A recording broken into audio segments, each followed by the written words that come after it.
Live from the Business RadioX studio inside Renaissance Bank, the bank that specializes in understanding you. It's time for North Fulton Business Radio. And hello again, everyone. Welcome to another edition of North Fulton Business Radio. I'm John Ray, and folks, we are broadcasting from inside Renaissance Bank in beautiful Alpharetta. And if you are tired of the mega bank experience, and if you're at one of those mega banks, you know what I mean.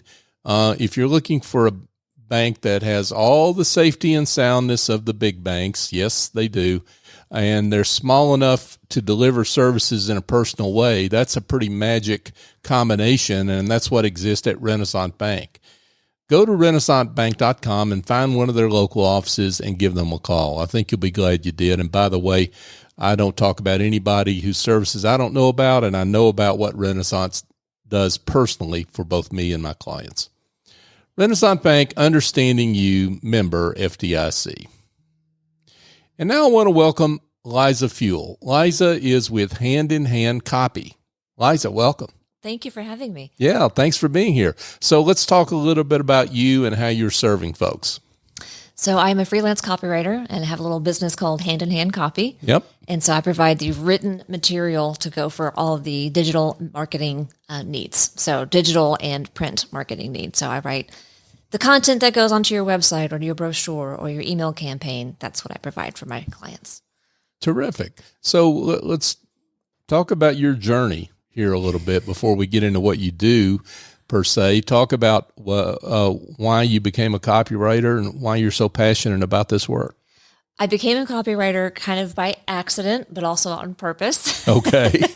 It was the year 2021, and at the time I was teaching English as a second language to children in China online. Oh, really? Mm-hmm. Oh, wow. So I was getting up at 4 o'clock in the morning and teaching the kids, and then I would go upstairs and teach my kids. I was homeschooling at the time. And that worked great for quite a while. And then in 2021, the Chinese government changed their regulations, and they were doing the double reduction policy, and they wanted families to have more children. And the family said, we can't afford this because it's too expensive to educate them to get them where they need to be. Mm-hmm. And so they decided to start regulating the tutoring industry. And they also decided they did not want American teachers teaching the core subjects anymore. So my job was about to be done. And at the same time, I was having health issues related to achalasia, which is a disease of the esophagus. And it caused a lot of muscle spasms because of the vagus nerves in the back of the esophagus. And so I was having all kinds of crazy issues. I won't bore the audience with all the awfulness that goes along with that. But teaching was agitating it. So, because of you having to speak. Well, I'm sitting and, I'm teaching little children, right. Kindergarten through 5th, 6th grade or whatever. And you have to be extremely engaging because it is full immersion for them. Sure. And so I'm like busy acting. Oh, okay. And talking and engaging and keeping these children focused and learning. And it was agitating it, and I was having a lot of issues. So as the job was winding down and I'm looking around to say, what can I do next where I can be with my family, be available for them, work around my crazy body, because it also would have these ridiculous muscle spasms at other times. I could wake up in the middle of the night with them. It could happen while I was driving.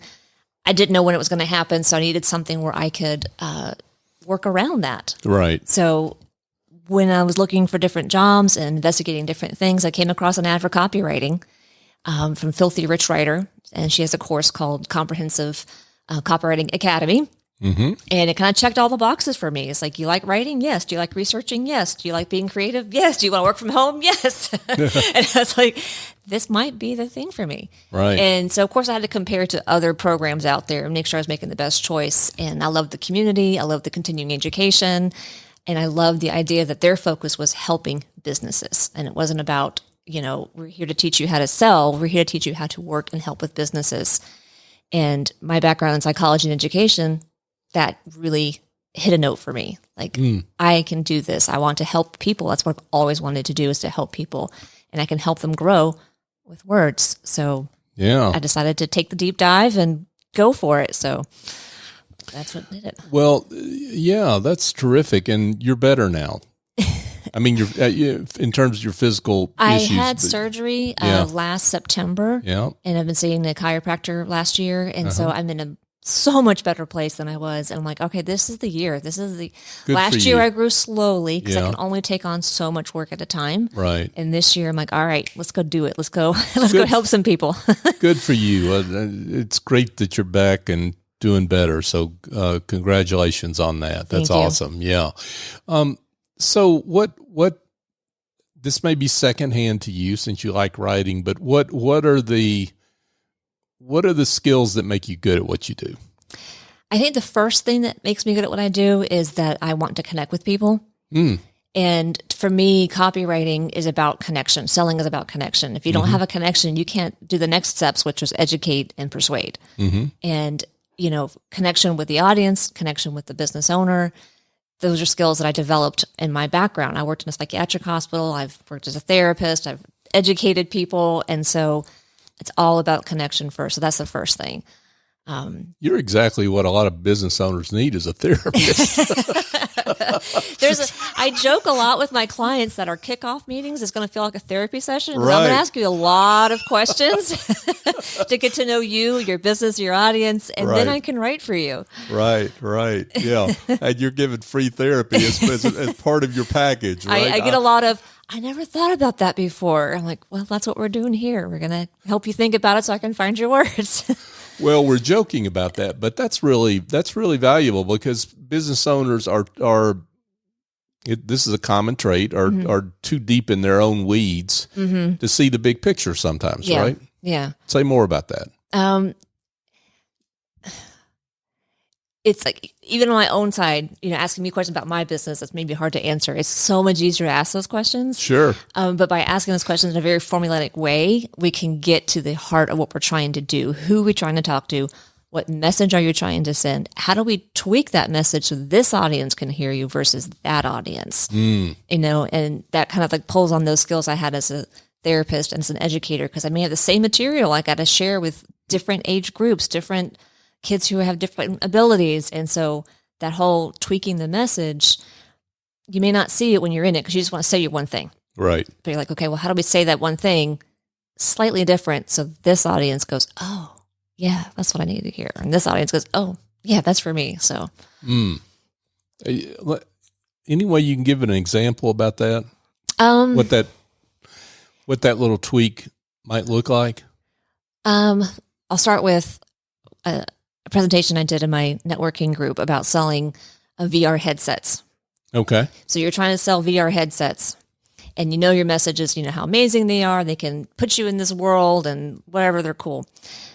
Selling that to the teenager is a different message than selling that to the grandparent. Those kids want to hear how cool it is. It's going to be like their friends. They can meet with their friends. The grandparent needs to hear, you can see your grandkid that you haven't seen, like almost like in front of you, or you could take that vacation without leaving your living room. You have to highlight different features and benefits so that each group goes, that's what I want. Right. So, and then knowing, of course, where they are in the buyer's journey, because the first introduction of material or content is different than if they've heard it 1,500 times and they're still on the fence. Right. You have to have a different message for that. So yeah, that makes sense. Liza Fewell is with us, folks. Her business is Hand in Hand Copy, and she's a copywriter with her own firm. So Liza, let's. I'm really interested in your background in psychology and therapy. What are some of those surprises? Maybe as you talk to business owners, like. You don't have to mention names, but just epiphanies that they have because they have a conversation with you. I think the biggest epiphanies that they get is understanding how to tailor that message and how to shorten it and not give so much information at once. And, when you have something to tell, you want to tell everything that you can tell. And depending on the format, depending on your audience, depending on where they are on the buyer's journey, it's all about that editing. So usually I hear from them, it's like, I want to say all this right now. I'm like, we can't right now. We have to do this in pieces and stages. I need to send guests your way because I think mistake guests make when they come on this show is they try to tell everything, right? You want to. We're all communicators, but communicating. Well, yeah. And you're enthusiastic about what you do, and or anybody. Don't mean you. Right. I mean a guest is, and I get that, right? But you're so right about leaving people hanging just a little bit. What I try to tell people is you need to give folks a reason to call you. You can't tell them everything, right? Yes. Yeah. So how do you work with people on that in terms of shortening the message and making it, I guess, punchy, as it were? Yeah, key points is a big piece that I do. I'm like, how can we say that in fewer words? What is the most important takeaway here? That's the piece that we need. And the benefit is the other thing. Like, what is the benefit for them? A lot of people get stuck in the features. It can do these different things. Whether it's a package for a vacation, whether it's, a razor blade, whatever, they want to talk about the feature. Like, well, what does that feature mean? What does that do? How does that save them time? How does that make them more beautiful? How does that make them feel better? So we always talk about key points, benefits, fewer words. I think you've already answered this question, but in a different context. But what are some of the mistakes that you see when business owners try to do this writing themselves, beyond just talking too much? But beyond talking too much, grammar. Well, that's always always a thing. Yeah. I use I have decent grammar, but I use 3 or 4 grammar checkers. But you use 3, yeah, and sometimes they fight each other. It's really fun. That's interesting. But one of the key things I see that they do is not have strategy on the page, and being able to put the most important piece of information at the top, the one that's going to have the hook. Because there's a lot of times they're not going to read everything on a page. We talk about, we're all lazy readers. Like, we want to do as little work as possible because reading takes a lot of brain power. So most important piece of information first, and then kind of hook them into reading more content, if that's what you need them to do, depending on what, an ad's different than a blog, but always biggest, most piece of information first, and then the less information at the bottom. We talk about this as it and attribute it to the fact that the world is moving so quickly and there's so much information out there. But they've been teaching this in journalism school for years. For decades, right? You start with the most important piece of information and kind of winnow it down from there, right? Right. Yeah. It used to be like you have 5 seconds to hook them. Like, now you have 3. Like, now you've got 1 practically. Like, if they don't say anything interesting in that first line, they're done. But still, that's always been the case. Yeah, it has always been the case. Yeah, so you've got to get out there quickly, for sure. So, talk about what the different kinds of clients that you work with, and the different types of copywriting that you do for those clients, whether it's websites or whatever. Yeah. So this past year, I've been involved with a really wonderful networking group in GBC, the North Georgia Business Connection. I'm trying to get all those words out. And through them, I have gotten a great variety of clients. It's been really nice. Solopreneurs, small business owners. So I've worked with a real estate guy, I guess is the best word I can say that. And so we're developing city pages for his website. I have worked with a a travel agent, and she has created a course to become a travel agent. So I created her sales page and her sales funnel. I have worked with a business consultant and helped her work on the website copy for her website, so it's more clear and show her personality. And I've done a bunch of random blogs for an assorted group of people. So a lot of content copy that I've been doing, content marketing. Yeah, that's terrific. So what, I guess what are some of the common themes that you see out of that in terms of how you've really propelled their organization forward? Common themes, I guess it goes back to the communication thing of them really trying to speak authentically to their audience in an engaging way and get that information out clearly as possible. And I guess it starts with websites, but then you also do sales pages and brochures and content marketing. Content marketing, yeah. Talk about the content marketing piece? So content marketing, for those who don't know, is a mixture between copy and content. And copy is designed to persuade, and content is designed to inform or entertain. And so when you put the two together, you get blogs that are entertaining or informative, and also make you want to learn more about that person who produced that blog, and maybe learn about their travel services or learn more about their banking services or whatever that might be. Mm-hmm. And it also covers things like, trying to get some more examples in my head here. You can think on top of your feet. Right. But I really enjoyed doing those. And same thing with, on the website copy, being able to really tell their story, who they are, what they do, why it's important, why they're, the best choice for this thing or that thing. So. Yeah. Yeah. So Liza, let's talk about what piece of all this that you enjoy the most in terms of copywriting. I really enjoy just working with the clients. I name my company Hand in Hand Copy because I really enjoy working closely with my clients. Mm-hmm. So I say I work hand in hand with you. I really like the deep dive in the beginning, the kickoff meeting where I'm learning a lot about who they are, why they started their business, who their audience is, what they're trying to do.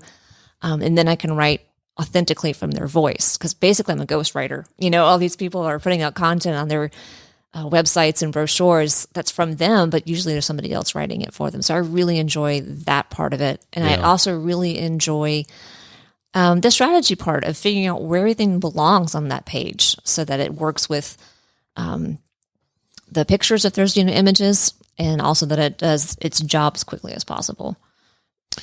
I want to ask you about an objection that I'm sure small business owners have when they talk to you about potentially hiring you. Mm-hmm.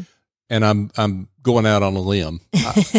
I suspect what they say to you is, how can you know my voice, right? How can, and they're not trying to offend you, but they're just thinking, and it's a fair voice. It's a fair question. Yeah. Yeah. And this is why they've not hired anybody, right?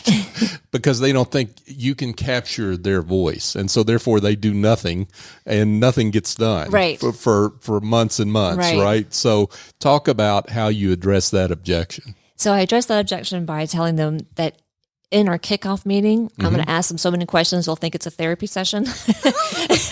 Because it is. Because it is. Right. But through all those questions, I'm not just getting the answers to the questions, I'm hearing them talk. And I'm hearing the cadence of their voice. I'm hearing the words choices that they use to describe themselves and what they do. And I'm taking notes on that so that when I'm speaking from their voice, I have those literal words that they've been using, whether they use like awesome or whether they use amazing, whether they use, that's great. Mm-hmm. I want to be able to capture those adjectives and those kinds of things. I ask questions about their personality. I ask questions about their clients' personalities. I ask, we do word games sometimes where I'm like, tell me, what word would you use for saying something is good? I want to hear that word. What do you say when something's bad? How do you call your friend from across the room? So I do that. Plus, I also look at their other materials and listen to if they have got podcasts or if they've got lives. I'm literally listening to all of that so I can capture their voice and their words. Folks, I took away Liza's pen before she came in so she couldn't take notes on me. So, I'm afraid what that would result in.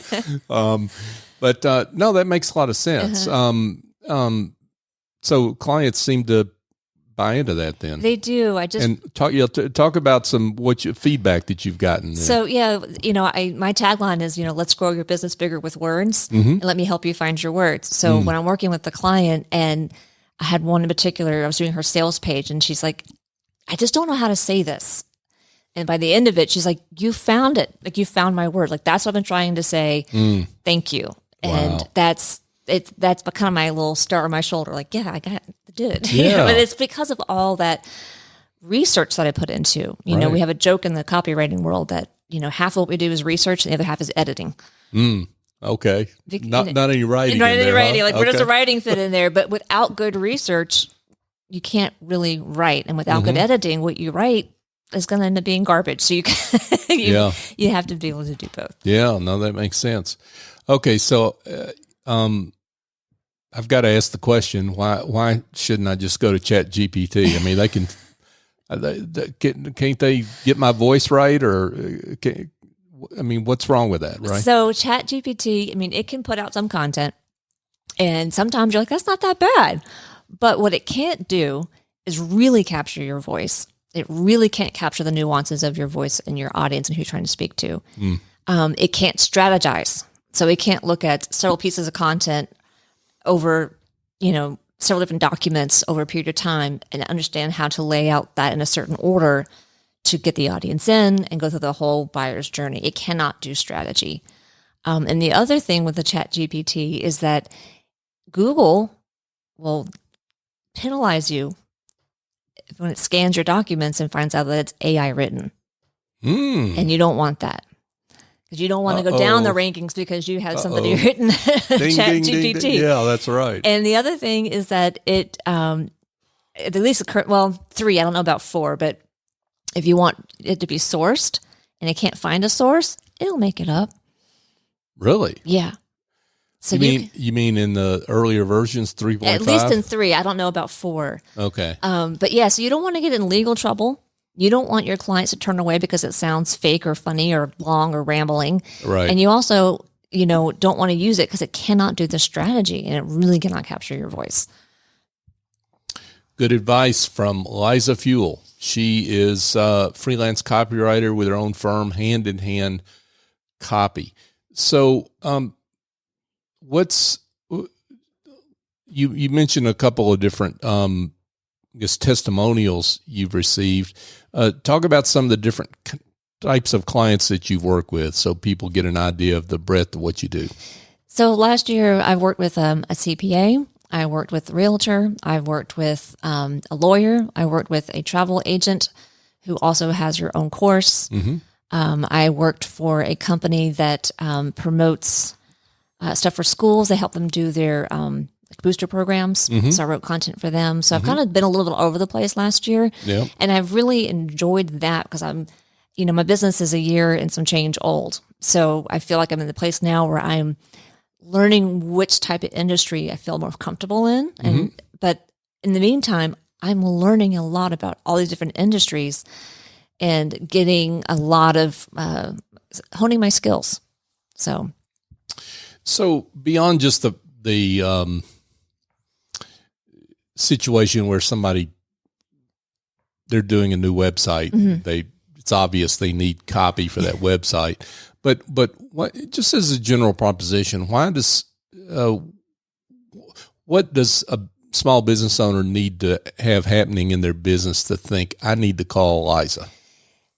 Usually the overwhelm. Usually they know I have to get this email campaign out. Right. I don't have time to do it. I know I'm supposed to be posting on Facebook and social media. I don't have time to do it. I know I need to get this website updated because I haven't touched it in 5 years and the copy is old.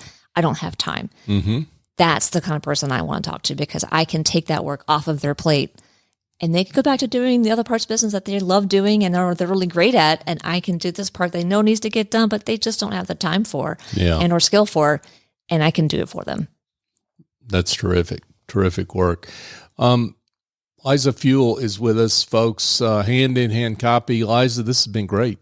This has been wonderful. Thank you. Yeah, thank you so much for coming in and sharing your great work, and we're delighted we could shine the light on that work. I appreciate it. Yeah, I'm ready to rock and roll this year. Yeah, good. Well, let's get you going. So, and let's get to the most important question here for folks that want to be in touch. Tell them how they can do that. So my business is Hand in Hand Copy.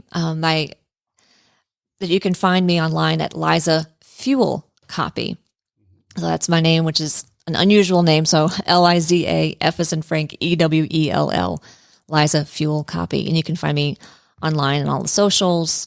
That's also my email address and my phone number, and 404-247-4783. But I will tell you, I'll probably leave me a text message or a phone and I'll call you back because with all the spam, and it's hard running a business. You want to answer the phone calls and then you're like, man, now I'm caught on another spam call. But no, I'm very responsive. So leave me a text message or a voicemail if you're in 1993 and I'll call you back. There you go. I get that.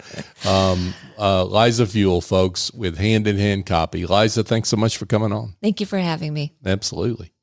Hey, folks, just a quick thought. If you have some other issues that are dragging you down. And Liza talked about being overwhelmed.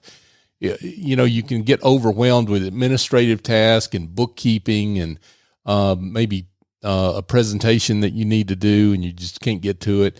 Well, here's a solution for you. The great folks at Office Angels.